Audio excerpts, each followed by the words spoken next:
Welcome back to the next episode of the Family Table Show. Today we'll be short of Cameron, but we'll have everyone else still present. This is a very important episode. We're going to be talking about African American History Month. It's February.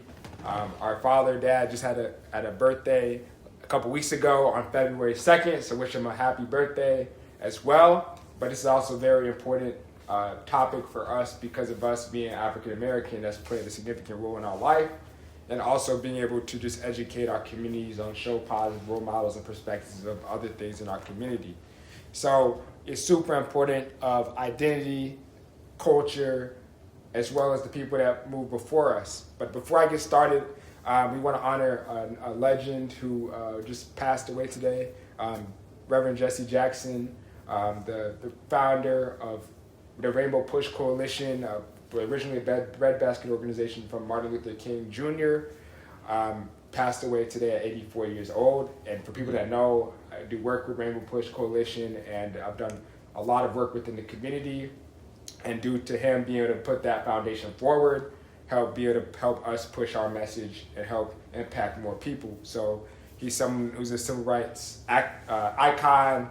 He was someone who was studied first at University of Illinois to play football, but actually went to North Carolina A&T. But he was worked alongside Dr. Martin Luther King Jr. at just 24 years old, and he's someone that paved the way for a lot of young people. Part of the Southern Christian Leadership Conference. He was a bridge between civil rights era and also the modern political empowerment. He was also someone who ran for president in the 1980s, being the first Black American to actually run for president, although he didn't win, but it paved the way for people like President Barack Obama, as well as being a stronghold in Chicago. So it's super important for people. People try to honor them, but it's super important. I was able to see him in his organization the last couple of years of him being alive, continue to live that work, do the work that we're doing in terms of economic development, be able to push education, to push community and things like that.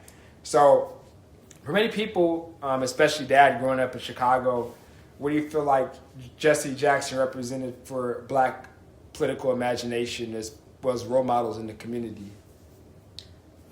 The biggest thing would boil down to his motto, that you are able to do anything that you want to do. There's hope. There's the opportunity for us as Black individuals to do great things. Because during those 1960 years, it wasn't a lot of hope out there, because of all of the experiences that Black people were experiencing. But through Jesse Jackson and Dr. Martin Luther King and the other civil rights icons during that time, they encouraged Black folks that you are somebody, that there is hope, and that you can do things, even though we had the obstacles and a lot of people trying to obstruct those things. We are able to do things, and so to me that was the biggest thing about Reverend Jackson and Dr. Martin Luther King and the other individuals. Yeah, I think that's super important. So keep hope alive, social, economic, educational justice, including I am somebody, like you mentioned, and down with the dope and up with the hope. Right. And power is not given, it's exercised. Right. And for people that look up, it's called Rainbow Push Coalition. The Rainbow Push Coalition of the different colors is because there's many different ethnic groups and coalition of ideas created by Fred Hampton, which is later adapted by Jackson. So understanding that even though he had an influential part of African Americans, he played an influential part of people of all backgrounds and ethnicities, which is something important. And especially me, I met him for the first time in 2024. I was about 19 when I first started doing events. I've done events with Rainbow Push Coalition with over 300 people. We had an event with Mayor Brandon Johnson, a lakeside chat with Mayor Brandon Johnson at the Rainbow Push Coalition, over 300 people. Done a lot of other events as well. Played a pivotal role in terms of just voter registration, in terms of economic development, in terms of many different programs. It's like summer summer basketball tournaments. They've had different economic development programs. Many of the different leaders that's against the movement currently in today's world. But the most important thing is, even though we see a lot of people what they're doing in the past, but understand how you can use those different frameworks, those different vehicles, those different ideas to be able to put that in yourself and your community. Because oftentimes a lot of people complain about, well, this person hasn't done this, or they haven't done this in a while. But most people don't ask themselves, what have you done yourself? Right. Mm-hmm. Right. And the biggest thing that these people, they're never perfect. They never have everything figured out. But the thing is, they get the platform and doing things that other people were not willing to do. And before people judge people or they try to talk bad about something, look at whether they were in that same situation, how much would they have done, or how much work have they given, put themselves in a tough situation so that they can have the impact of other people. And I think that's super important. That even though when people say, "Oh, who's the next Martin Luther King of this generation?" It's a different time frame, it's a different calling, it's a different message. Mm-hmm. But the idea that they built before still stays the same. Having a good quality life for all types of people, having economic development for people of all backgrounds, to be able to create a space where people have equal opportunities and access to information, education, and being able to be that true, authentic selves of who they are. What do you think to be able to, the most important thing that you have experienced from someone that's younger, catching the tail end, even recording a video that we have worked on with Rainbow Push Coalition last summer or summer year before?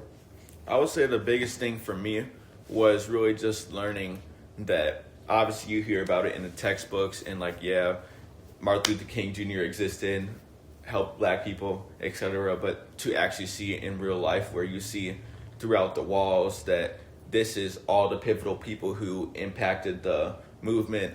This is the people who may have not been shown as the front leaders, but these are the support people that really helped them support the finances, to help support the travel expenses, and just help support what it means to help the advancement of black people. And that was just a whole experience in itself. But also being able to video it, I was able to basically video from a standpoint of this is the history, this is the wisdom that we can get from the people in that time, so we don't just see black history from the textbook, but see what black history is from the mouths of people who actually did it. Absolutely. I think that's something that's super powerful. Who do y'all feel like is one of your favorite, most influential black leaders or influential people that impacted your life? Well, I would say one of the most influential black leaders that I can think of for me was former President Barack Obama.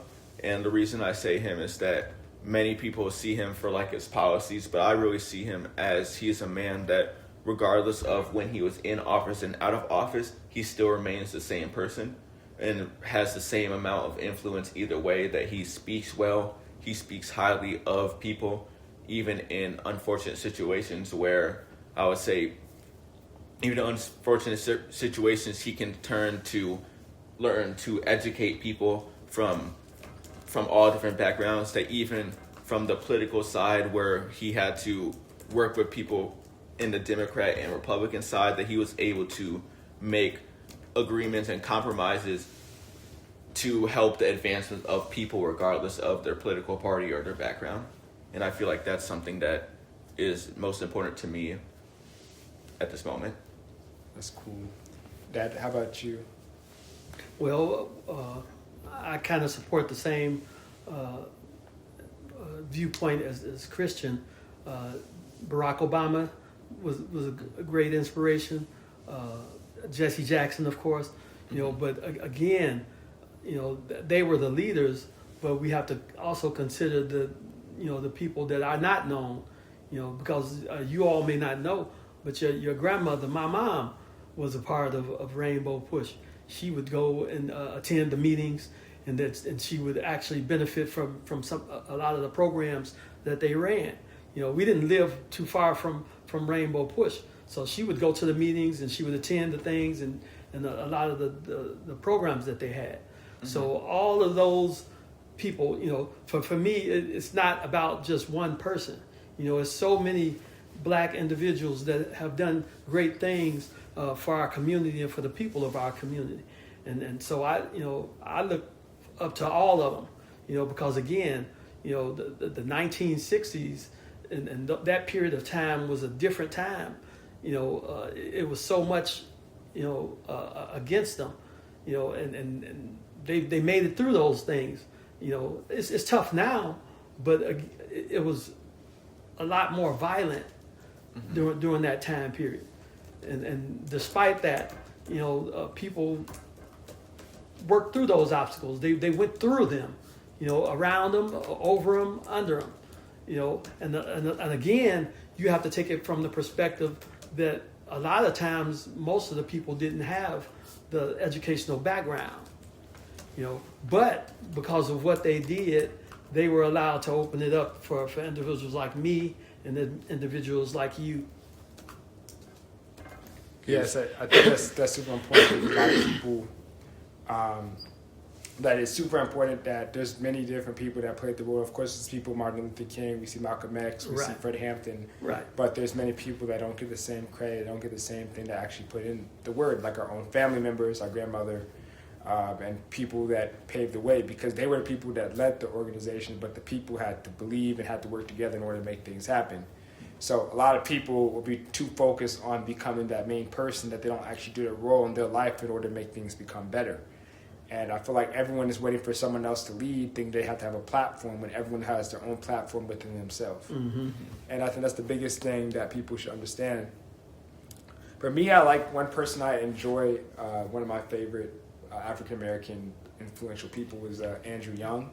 Andrew Young was the first elected black mayor of Atlanta, and he was also someone who worked alongside Martin Luther King Jr. If people don't actually know that the Christian Southern Leadership Conference was never actually a nonprofit, and he was the one that actually managed the deals and contracts in order for that to actually work. So it's super important that he was first mayor in 1973 of Atlanta, and he's something that stranded a lot of minority business participation, and he also expanded the expansion of Hartsfield-Jackson Atlanta International Airport, which is the busiest airport in the country. And then he specifically was someone who was the one that helped be able to bring out different money to help it flow a lot. And a lot of it deals with building economic development for middle-class blacks in Atlanta and across the country, as well as some of the work that he's done. Because the people see people like King, but they don't see people that might have been, that worked with him. And I think that's super important. And then also the important I love about the history of black people, African Americans, is super important that the 1960s was not the first and it was not the last time that people fought for economic development. People think that's the first time that they thought of it, where African Americans actually have freedom and actually had things. People think of course, beginning 1600s to 1800s were enslaved, but after the Civil War, 1865 to 1877 was the Reconstruction era. It's something where we immediately following the Civil War, there's a lot of reintegration of black African Americans into society. There's a lot of cycles of progress, which was followed by like white supremacy. But this is a key passage where the 13th, 14th, 15th Amendment abolishing slavery, establishing citizenship, and protecting voting rights was something where they actually had that freedom to vote in these times after the Civil War.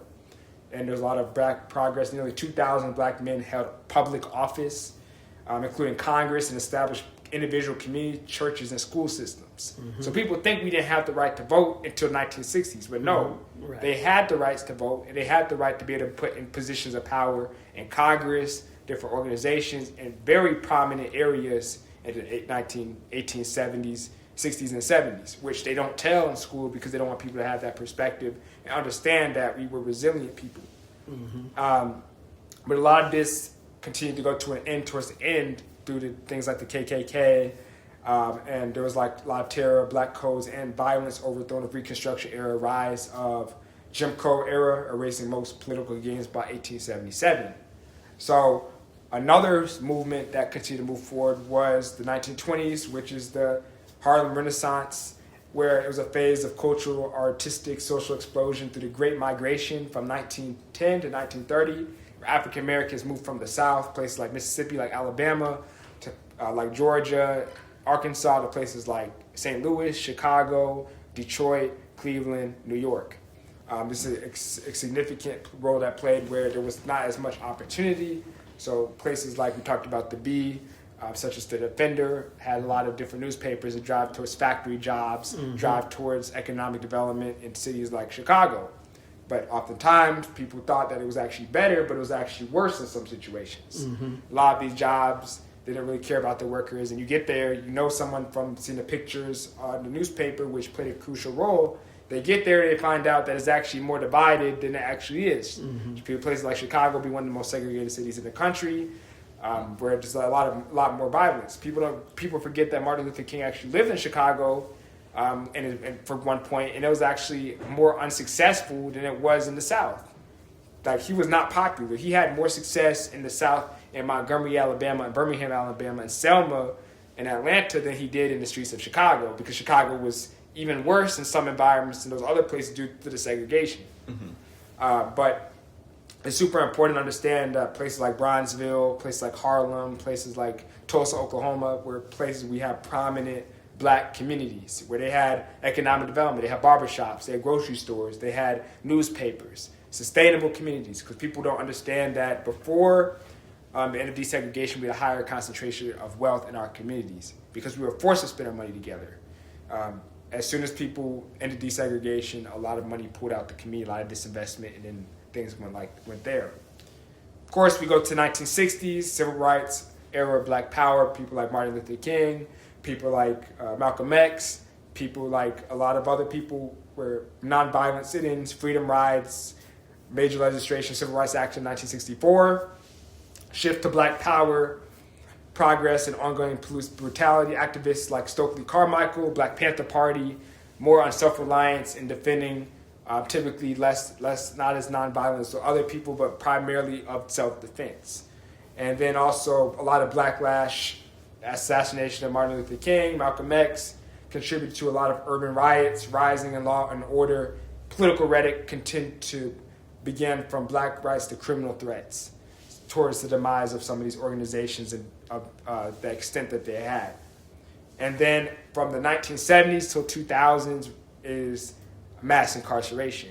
So you have a lot of phase following the 1960 policy changes towards being able to have initiatives resulting in unprecedented, disproportionate, and sustained imprisonment of black men, dismembering black families.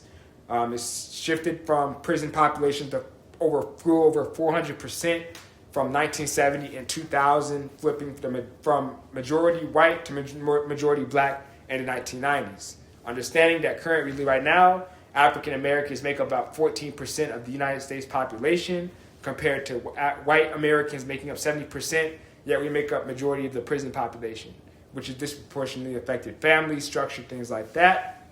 And it peaked in rates in 2005 where with nearly 1,200,000 per 100,000 people were incarcerated, where America has more people in prison than anywhere else in the world. And then phase 5, 2000s to 2020s, is the third Reconstruction. We see the Black Lives Matter era. We've had a new era with third Reconstruction defined by the first black president, followed by intensive, digitally driven backlash and renewed calls for systematic change. Of course, we had a lot of people continue to move in terms of people like President Obama being in positions of power. We had in the late 2010s, the Black Lives Matter movement, which started post-2013 in response to police killings of black people. At 2020 was another thing where we had the murder of George Floyd, massive uprising demanded accountability, structural reform, and echoing demands of the original Reconstruction of safety and citizenship. And then now, shift in incarceration, there was a 44% decline in black male incarceration rate noted between 1999 and 2019, with black men more likely to graduate college than go to prison by 2019, which is significant growth. So we've had many different eras from the beginning of being shifts from Africa to the present day. It's something that's super important for us to understand as we see the different environments, as we see artificial intelligence, as we see entrepreneurship, we see culture, we see history. What do you feel like are some of the biggest things that us as a community can continue to move forward from these different events that happened in the past? Well, I would say the biggest thing that we can do is to acknowledge the past so that we can continue to push for the future. Because what really keeps us in the cycle, or keeps a lot of us in the cycle, is just the aspect of not knowing, of just the ignorance of not knowing our past, so that we can't. So if the signs show again, they won't be able to recognize it because they haven't looked at the past. So I would say the biggest things that we can do is continue on the rate of educating our people, whether it's through trades or through college, that I believe that everyone should have a second source of education, or an education that is beyond, I would say, high school level. And I would say once we start with that as the baseline, then we can start implementing people into areas of power and areas of improvement. So with us having more educated people, then we can have more people in the political office space, which are able to make the laws that we need as a community to succeed. We can start that when it comes to like trades, that we can have people building the things that we need for the community to build, and then also just to continue to be rooted in like our moral belief system and faith, to continue to push it on, to have faith that we can be higher than what we think. Absolutely. And the moral standpoint and the spiritual standpoint is a great point. We have to maintain that spiritual mindset, and we also have to continue to think of the community as one. The one thing that I take from the history is, although we didn't have a lot of individuals with high education during those time periods, they did think about one another, and they worked together to accomplish things, and they accomplished great things by working together. So I think we as a community have to continue to think about our brothers in our community, and uplift them and encourage them, and create avenues and ventures and directions that they can proceed in and do well in and be successful in. Mm-hmm. And I think that's super important. I think it's important to understand, like you said, having that connection. A lot of African Americans have that fragmented history with centuries of enslavement, segregation, as well as structural racism within the United States and abroad. But I think it's important for people to understand who their true culture is, in terms of knowing that there's a lot of things that stops us from getting there, but understand that we can be resilient.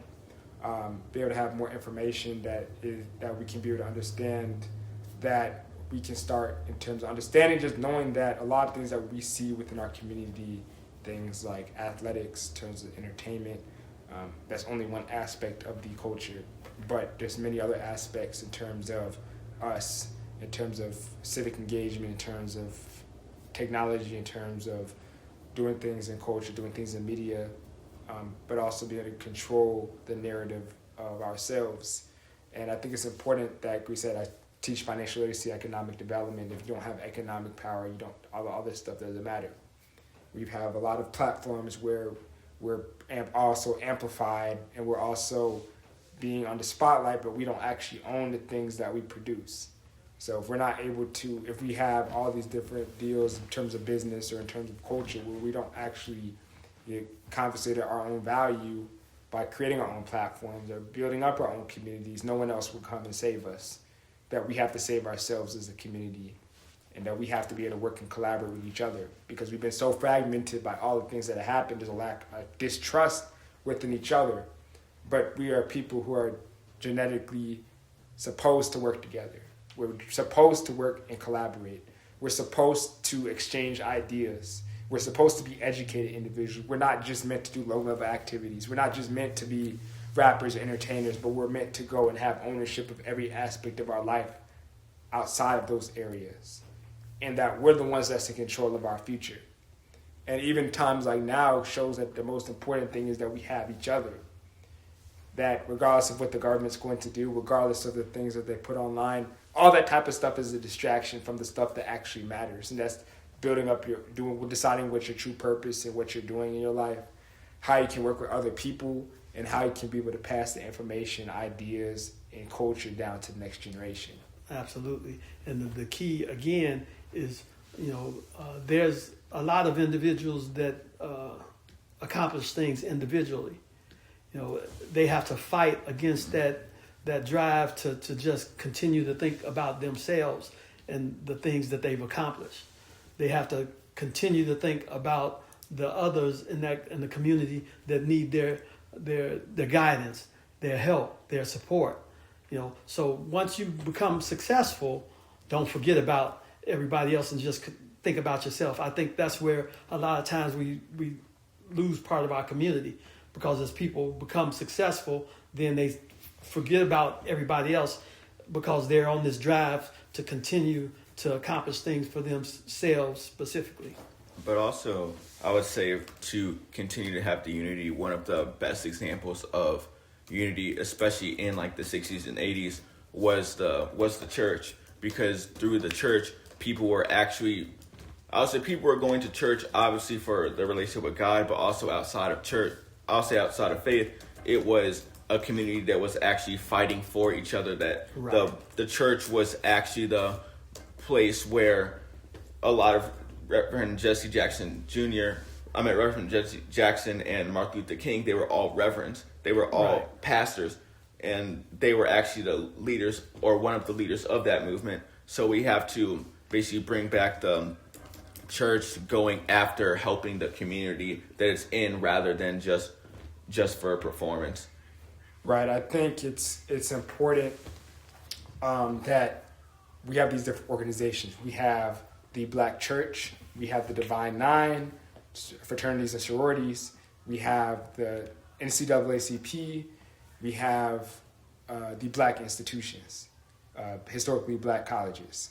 If we can stop focusing on things and why we're not working together, but find ways how we can work together, right. things will be way more simpler.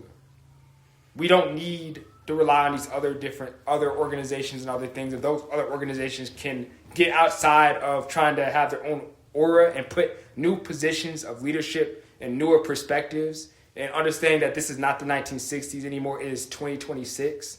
You have to find ways to work together. You have to find ways to be able to prove the common cause. Because a way where people are more divided is a way where we'll never accomplish anything. So NCAACP, the Black churches, the historically Black colleges and institutions, as well as the Divine Nine, all need to work together and put their pride and ego aside and find ways to create a way where we can work together and push the narrative forward. Because, like you say, we can all talk about all this information about things that they've done in the past, but if you're not actually creating relevant things, creating new leaders to build off of those older leaders, then you're just going to stay stagnant in the past. And everything will just come right in front of you. Mm-hmm. Well, would you say we have like any leaders that are like rising up at this moment? There's plenty of leaders, but I feel like a lot of these leaders are fragmented to their own area. Everyone wants to be their own leader, but no one wants to take the idea to work together. Mm-hmm. We can all have our own platforms, but right. we can go so far. Right. But if we all work together, we'll be further. Everyone's so fragmented in their own idea about about being right. But at the end of the day, it doesn't matter who's right. It matters on how we can get there. We can all win together. What sense does it make if only one group is successful, but everybody else isn't? It's about finding ways how we can collectively grow together. Say it. That's something that you see in Booker T. Washington and W.D. Du Bois had this debate on this topic. Booker T. Washington advocated for a bottom-up approach, focusing on vocal training, economic shift, self-reliance, and accommodation to segregation. And W.D. Du Bois advocated for a top-down approach through his concept of the talented 10, an educated elite leading the masses, along with demanding immediate civil rights for higher education. These are two good approaches, but you need to have a good mixture of both. You can't just have only one person, the top 1%, getting all the education and investment, because what about the other people that would be successful? They had more resources, and what about the people that were late bloomers? Adding on to that is super important, because we have to understand that it's not about just one person. It's about how we can collectively join each other as a force, have people specifically designated to whatever area, whether that's AI, whether that's finance, whether that's real estate, whether that's trades, whether that's civics. We have to prioritize those different areas. Yes, we can have more athletes and entertainers, but we need people in infrastructure to continue to push the narrative in the next wave of the future. And understanding, like you said, you talked about leadership. I think leadership now, most people are in their own specific area, and that's okay. But everyone can imagine if we have people in their own specific area, in their own specific niche, collaborate together. Yeah. We can have the people that's in tech, the people that's in finance, the people that's in institutions, the people in civics, the people in trades. All of us create a collective force in order for us to push the narrative moving forward. And that's where we need to create an agenda for our own communities, because no one else is going to create that narrative but we can.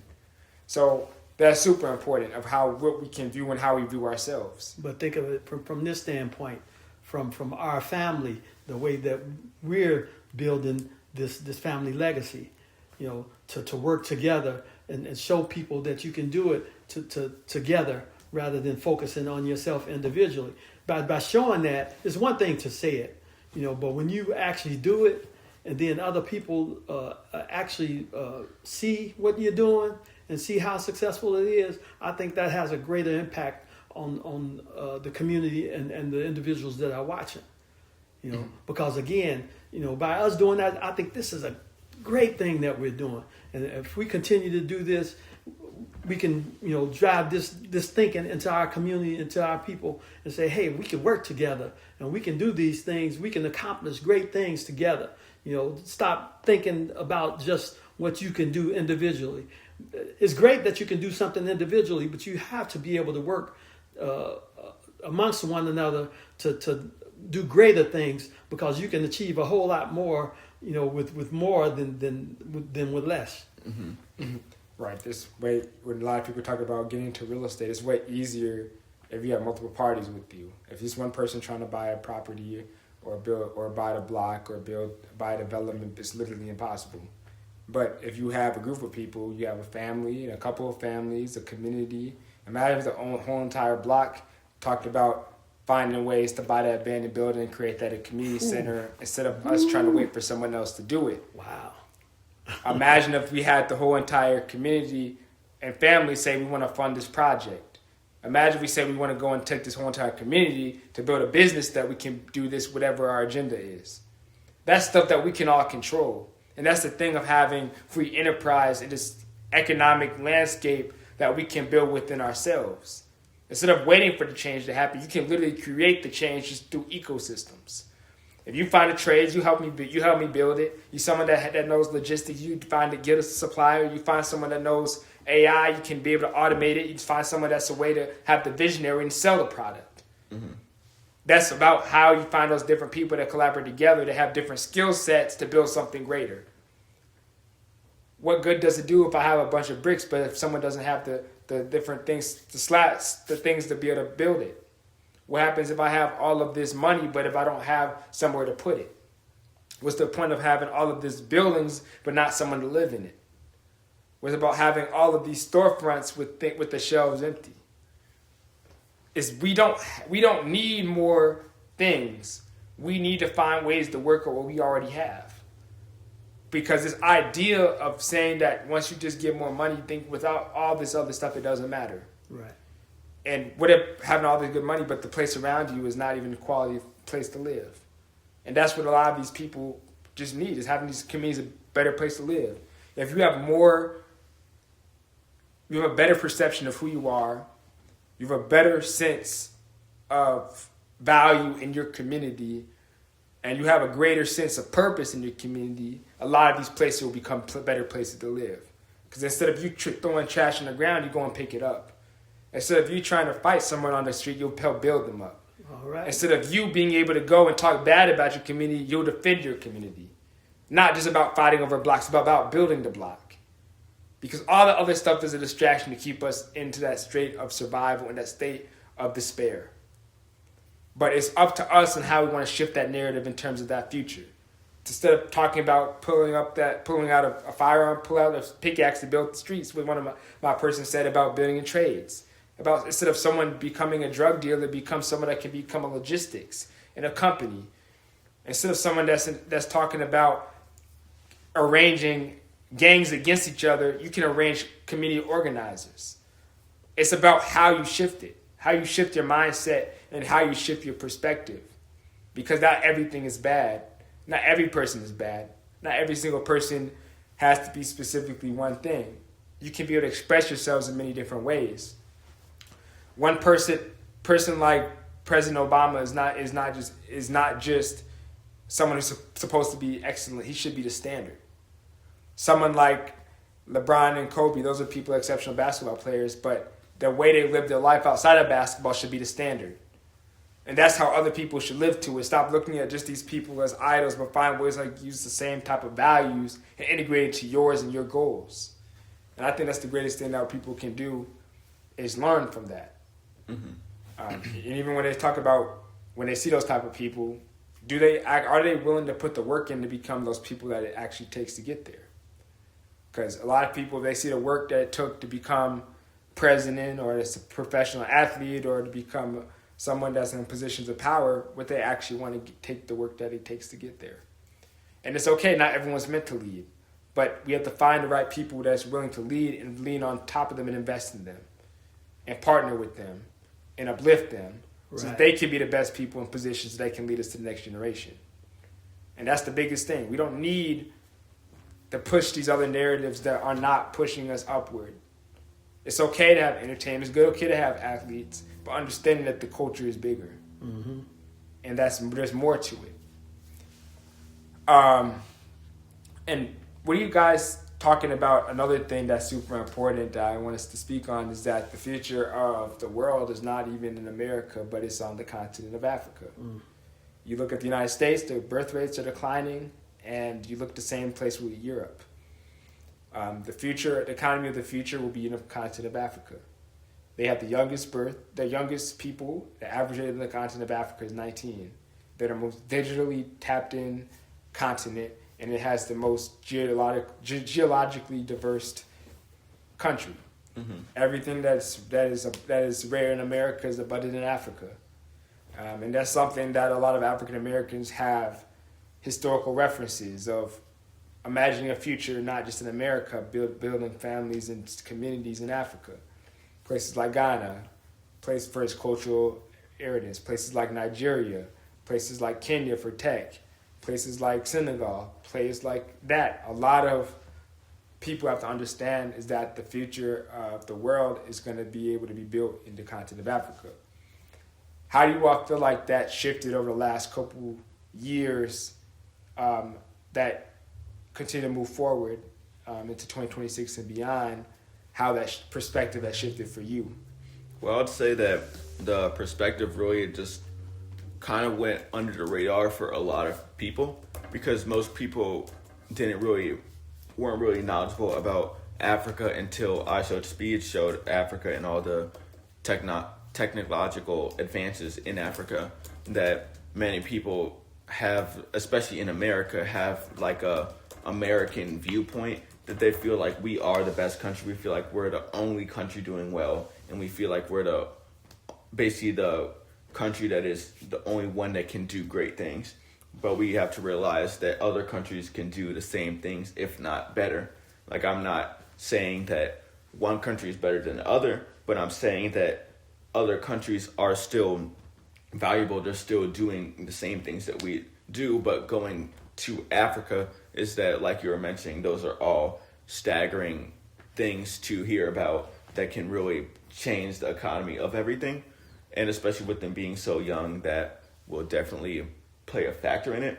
So I would say something that helped change my mindset was just being more immersed into the culture. So going to college, I was able to be around a lot more people from Africa, Black people from South America, and Black people from different areas. So I'm not just viewing myself from an American standpoint, but I'm interacting with people who aren't from America, hearing about their culture, hearing about how they see life and how they see America. That is all enlightening to be able to hear about the world's viewpoint of everything.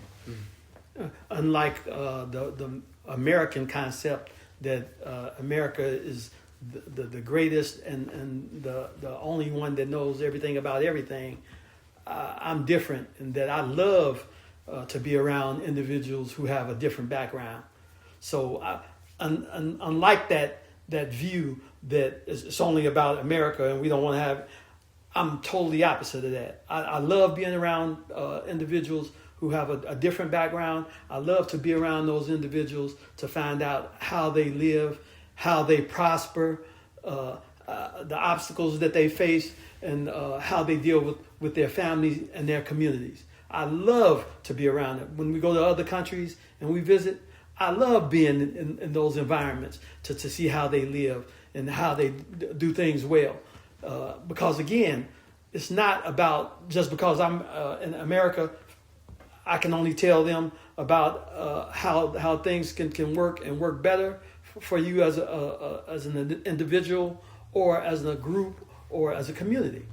Because again, it's a lot of things that we can learn from them. So I love being in those environments and being around people with different abilities, different intelligence, just different ways. Even with the language, we have to learn to communicate and get beyond the barriers of the language. So again, I just love being around people of different cultures, different nationalities, because I can learn some things from them just like they can learn some things from me. But do you actually realize how rare it is actually for someone to only speak one language? Because when you go to other countries, like whether it's in Europe, whether it's in Africa, most of those people speak 2 to 3 languages because you have like someone on top speaking Portuguese, you have someone next to them speaking French, Spanish, and all these different language diasporas. Is that we as Americans are really one of the only countries where we speak only one language, and we have a sense of pride that we feel like that we are obligated for everyone else to adapt to us since we only speak one language. And that's the issue, is that in America feels that it doesn't.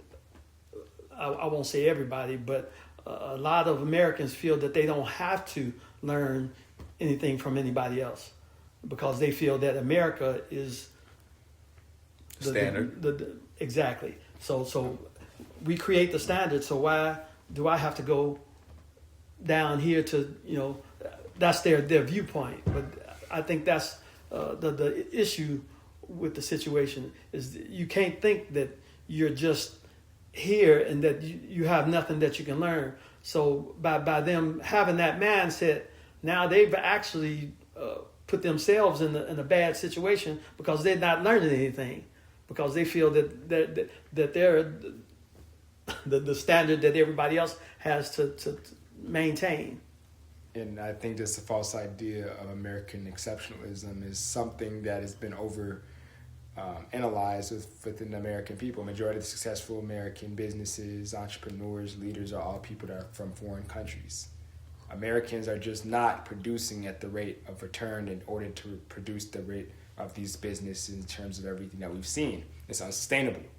And when you have a specific system where you cut out specific groups of people that fund and build your specific ecosystems and cut them out, that's where you have a group of people where you go on demise.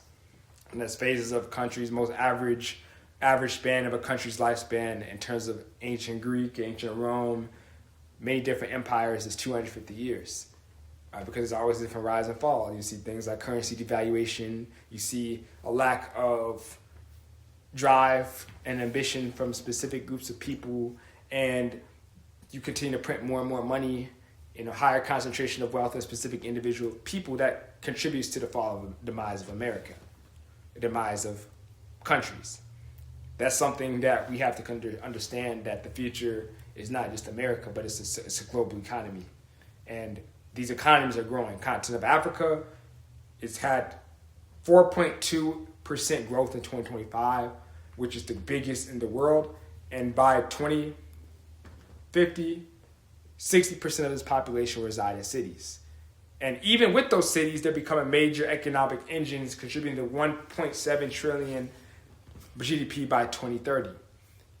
By 13 of the world's top 20 urban areas will eventually be located there in Africa. And people are not looking to the future of the world, and the economy is not just in America, but it's in the continent of Africa. And it's super important that we have to understand that if you're not preparing for the future, you're only going to go down and be replaced by people that's positioned themselves to move forward. So I know you're talking about, mentioned earlier before the call that we're talking about the Super Bowl. Tell us about that. Yeah, so I was looking at the stats from like a broadcast standpoint, and the Super Bowl brought in about 133 million people to the halftime show to just watch the football. That was like the peak of it. But then if you really look at the average like soccer or football match in Europe and Africa, they're reaching that on a regular basis. I believe the highest recorded like broadcast for soccer was 1.5 billion people. Right. So imagine like 1/6 of the whole entire world tuning in to watch one thing, while we are probably like 5% of that. Right, and that's what you're seeing, that this is the global economy. Mm-hmm. You're seeing industries like the NBA. The NBA is increasing development in Africa and overseas. Same with the NFL, with expansion to both Europe and Africa as well. And then it's looking at other parts. They understand that the market is bigger than just the United States, dwindling population, but the places like Southeast Asia and Africa are places that are continuing to thrive. And the countries like China and Russia are already investing heavily in the continent. But it's important that we understand that Africa is not just stuff for people to take like they've done through the colonialism and capitalism, but understand that we have to be able to understand how we can connect ourselves back to our roots and who we truly are. Because for people that don't know, one day we're going to be able to take our DNA test to see what part we're actually from. For most African Americans, is they don't know where the true dynamic of where they're actually from due to a lot of different factors, from slavery, transcontinental slave trade. But a lot of people in Americas and through the diaspora don't have that full understanding of who they are, but it's understanding for us to embrace it. People like iShowSpeed being able to go into other content, understand that it's more than just huts in places where people don't have water, but there are actually abundant economies and amazing groups of people. It's not just one person, it's not just one country, but it's more made of hundreds of thousands of different ethnic groups, cultures, and religions and things like that. And we need to have a greater understanding of that from a different perspective. That it's not just about what we have here in America, but understanding that this is a global world where we have different ideas, different viewpoints, and different people, where we need to be more inclusive in a time where things are more divided than ever. It's super important for us to continue to just push that message in terms of just perspective, because that's important. I believe your level of exposure can be your level of success. And if we're only exposing ourselves to low-level things that don't put us in positive environments or actual positions, then we're just going to continue to keep the same thing moving forward in that same cycle.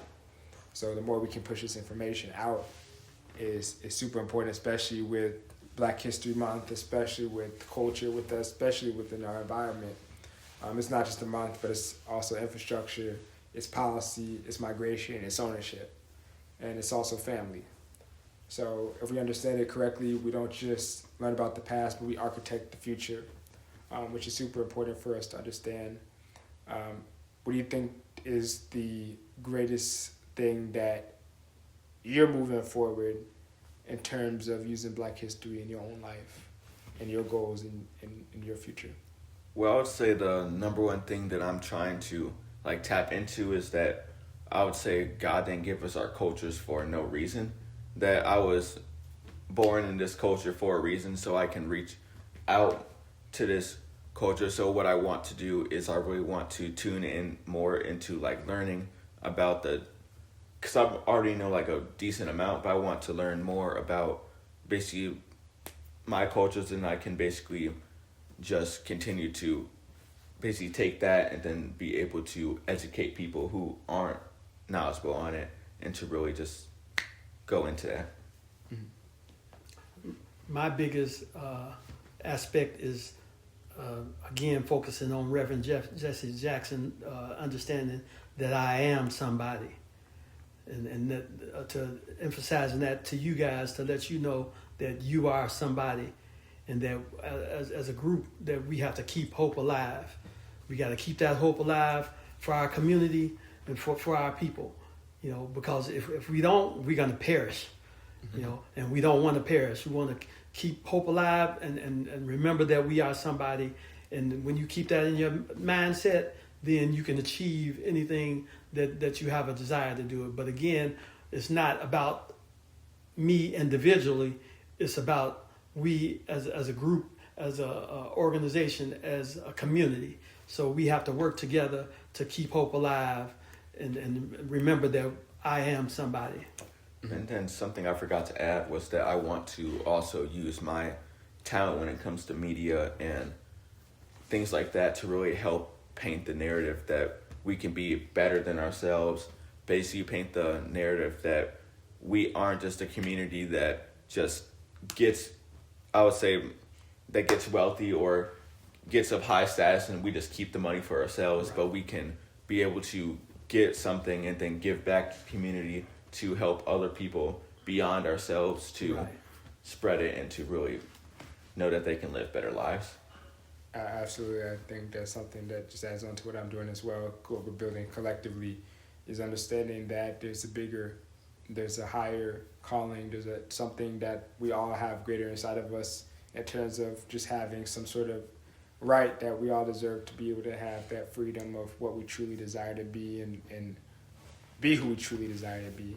And I think it's important that we're able to just continue to spread that message in terms of programming, spread the message in terms of media, so that we can see those positive role models in different perspectives on what truly people can become, expose them to tech, expose them to finance, expose them to the business, to trades, so that they can be able to have those different avenues can have that third reconstruction in terms of rebuilding our communities, but not just about having information, but actually implementing these ideas and shifting our mindset in order to make the right decisions moving into the next generation, but also give them the right resources so they can become successful regardless of what things happen. But that's the biggest thing I'd say for myself, and even this episode is a special episode, of course, for a lot of people. Continue to share this out for many people in the community. Make sure to like and subscribe. Share this to your friends and family. Let us know what you all think or any other topics. And moving forward, we hope you all have an amazing rest of your day and the rest of your month. And we will see you all soon. You all have an amazing day. Keep hope alive.